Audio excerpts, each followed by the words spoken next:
Hi hello నమస్తే welcome to my channel.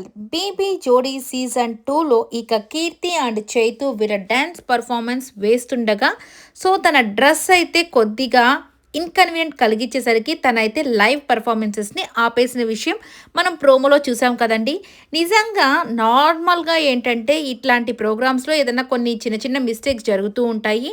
But ఇక judges అయితే కొంతమందికి సెకండ్ ఛాన్స్ కూడా ఇస్తూ ఉంటారు. కానీ వీళ్ళ దగ్గరకు వచ్చేసరికి డ్యాన్స్ అయితే పాపం చాలా గ్రేస్ఫుల్గా చాలా నీట్గా చేస్తున్న టైంకి ఈ డ్రెస్ ఇష్యూ రావడం, ఇక తను కట్ అని చెప్పడము. నెక్స్ట్ వచ్చేసరికి ప్రదీప్ వచ్చేసి ఇక జడ్జెస్ని మీరు ఇంకొక అవకాశం ఇస్తారా లేదా, అసలు ఏం జరుగుతుందని జడ్జెస్ అడగడం, ఇక వీళ్ళు డిస్కషన్ చేసుకొని లేదు లైవ్ పర్ఫార్మెన్సెస్ ఇచ్చేటప్పుడు ఇలాంటివి చేసినప్పుడు సెకండ్ ఛాన్స్ మేము ఇవ్వము అని వాళ్ళు చెప్పడం, ఇదంతా మరి మీకు ఎలా అనిపించిందో కమెంట్ అయితే చేసేసేయండి. బట్ ఇక్కడ ఒక విషయం అయితే నిజమే ఒప్పుకోవాలి. ఎందుకంటే ఏదైనా స్టెప్ మర్చిపోయి కానీ లేదంటే ఏదైనా నార్మల్‌గా వీళ్ళిద్దరూ స్టెప్స్ మర్చిపోవడము, ప్లస్ లేదంటే ఇంకేదైనా స్లిప్ అయిపోయి పడిపోయి ఇంకా ఆగిపోవడము, ఇలా ఏదైనా జరిగుండుంటే సెకండ్ ఛాన్స్ ఇవ్వకపోతే ఓకే. బట్ అక్కడ డ్రెస్ కదా! దాన్ని చూసుకోవాల్సిన బాధ్యత కంటెస్టెంట్స్‌ది కాదని నేను చెప్పను.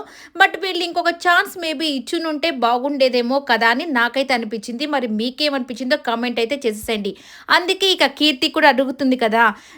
ఎంత మీరు లైవ్ పర్ఫార్మెన్సెస్ ఇస్తున్నా కానీ ఒక అమ్మాయికి డ్రెస్ అనేది చాలా ఇంపార్టెంట్ కదా! ఆ డ్రెస్ అనేది కొద్దిగా ఇబ్బందికరంగా ఉన్నప్పుడు మరి ఇంకొక ఛాన్స్ ఇవ్వకుండా మీరు దాన్ని కూడా అట్లాగే కంటిన్యూ చేయమంటారని తను క్వెషన్ చేసింది.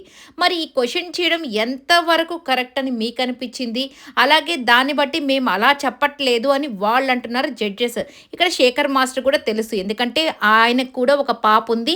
ఆ పాప అంటే ఆయనకి ఎంత ఇష్టమో అందరికీ తెలిసిందే. అలాగే శేఖర్ మాస్టర్ చాలా గౌరవించే వ్యక్తి అమ్మాయిల్ని. ఎవరిని చులకనగా మాట్లాడే వ్యక్తి అయితే కాదు. బట్ మరి వీళ్ళు ఇలాంటి డెసిషన్ ఎందుకు తీసుకున్నారు? మేబీ ఇవన్నీ మాట్లాడిన తర్వాత కీర్తి మళ్ళీ ఇంకొక ఛాన్స్ ఏమన్నా ఇచ్చుంటారా? లేదంటే ఈ వేసిన పర్ఫార్మెన్స్‌కి మాత్రమే ఇది మేబీ లాస్ట్‌లో చివర్లో ఏదైనా జరిగిందా? లేదంటే వేసిన పర్ఫార్మెన్స్‌కి మాత్రమే మార్క్స్ ఇచ్చి తను కూడా లిస్ట్‌లో ఉన్నారా?